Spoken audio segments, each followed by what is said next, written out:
What's up, guys? It's Eddie here. I want to do another little podcast to talk about the Lakers.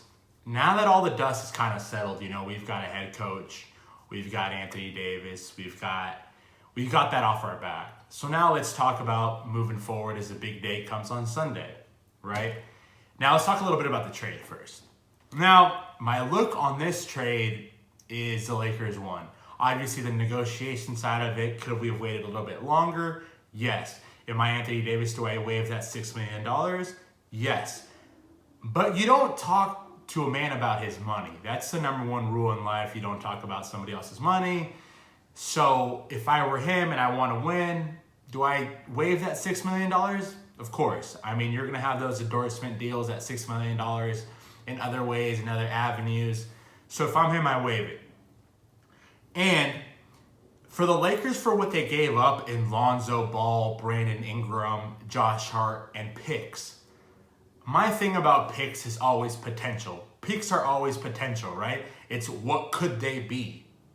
But Anthony Davis is that, if that makes sense. He's a 26-year-old stud who still's got a lot of prime left in an age where there's not many big guys that dominate the game the way that he does. Now, Lonzo Ball, his court vision, his basketball IQ, I think it's extremely high, but he's in those big baller brand shoes and I think he's very injury prone. I think he went to Nike now. I think that's a big move for him. I think that's what she's done from the get-go, but I'm not one to talk about a man's money. Brandon Ingram, I think he's a great player, great upside. He's a little injury prone, a little delicate. The blood clots, I hope he could bounce back from it. But for him, I think moving outside of LA is a big step for him. Not even so much a big step, but big for him. He just needed a change of scenery. I think he's going to be a great player on the ball. I don't think he worked very well with LeBron. He's not very good off the ball. And the guy that I like a lot is Josh Hart. He's a hustle guy. He's a PJ Tucker type of guy that we saw in the playoffs for the Rockets. Can we find a guy off the street to do that? Maybe. Very good player. 4 years in college, dominated, won a national championship, whatever. I think he will be missed for the Lakers. Now, but we get this superstar in Anthony Davis, a top 5 player who I think, just a monster. I think he's kind of like in the Kawhi situation where we didn't see him so much last year, so we forget how good he is. And I think with him and LeBron in that pick-and-roll situation, it's going to be awesome to watch. I think it's going to be amazing. He's young. He's 26. We can build around him for the future. He's a big man. He's going to follow in a big legacy of Laker big man Shaq, Kareem, Powell, Will, all those guys. I think it's going to be great. So now let's talk a little bit about free agency. This is where I have fun. So if I'm the Lakers, if I'm Rob Pelinka, what do I do? First, I fix that Pelicans deal. You're right. Hopefully, I don't think they're going to do us a favor, but you never know, right? So now let's look at it. You see that it's very top heavy. You see the Kevin Durant's, the Klay Thompsons of the world, the Jimmy Butlers, the Klay, those guys, the Tobias Harris's, the Kemba Walkers, Kawhi. So Lakers got a meeting with Kawhi Leonard this morning, and I don't know how to feel. I love him. Would I love him in the Lakers? 1,000%. I would love him. So if I'm the Lakers, this is what I do. I try to get one of those two guys. My two guys, my max guys, are Kyrie and Kawhi. Anybody else, Kemba, I'm not paying you. I'm sorry. Jimmy, I'm not paying you to be 35 at the end of the contract. You've already been banged up. Tobias, you're not worth that money. Klay Thompson, of course. Take that back. Add Klay Thompson to that. I do pay Klay Thompson. He's the only guy I like on that Warriors team. I think he's the second best player on the team. And then we get into those mid-level guys, right? So the JJ Redicks of the world, the guy that I love, that if I'm the Lakers, I go after him if I don't get the Kawhi or the Kyrie, is Bojan Bogdanovic. I've loved him. He's on the Pacers. He's a 3-and-D guy. Hustle. He's tough on defense. Great shooter. He create his own shot. I think he would fit perfect with LeBron James. He's a guy that I have a star double circled. I love that guy. That's who I want. Second guy is JJ Redick. I think he's he's kind of a modern day Kyle Korver. Off the ball, he works off the ball well. LeBron loves shooters. AD could always kick it out to shooters. I think he's perfect. I think I like Seth Curry a lot.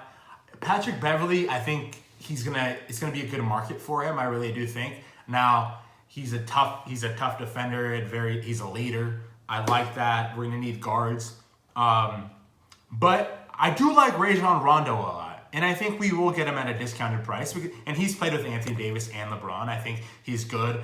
He likes to he's a pass first guy. I like that about him. Good deal too. And I think as we continue to fill it out, I think we're gonna get a lot of veteran minimums. I'm praying, come get yourself a ring. Like the Terrence Rosses of the world. I think we need a wing like that. A Trevor Ariza, a guy that's used to winning. I think he's good for our culture. He knows what it takes to win in LA. He's won one. I like Damari Carroll a lot. Guys that just could defend on the perimeter, I think is good. I like Rudy Gay. I think he'll take a veteran's minimum at this point. JaVale McGee, believe it or not. Nerlens Noel, same type of guy. Rim protectors, obviously they're both going to come off the bench. And don't forget about Kyle Kuzma. We have Kyle Kuzma. He's part of that three-headed monster. I think he's getting a little overshadowed in, the big free agent guys.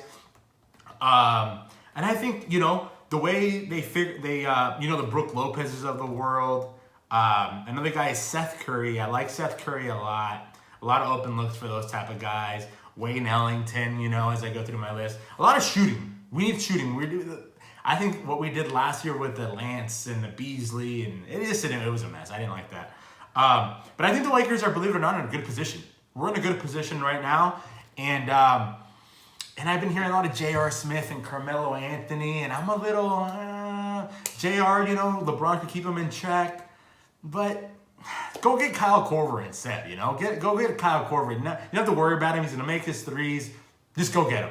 You don't have to worry about him. JR, in L.A., JR in LA, I don't know. And then Carmelo.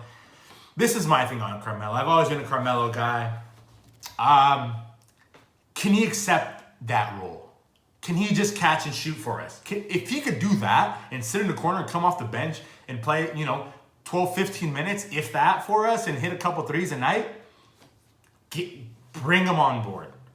But he has to accept that. If he doesn't accept that, if he still thinks he's a Melo of 5-6 years ago, there's no room for that.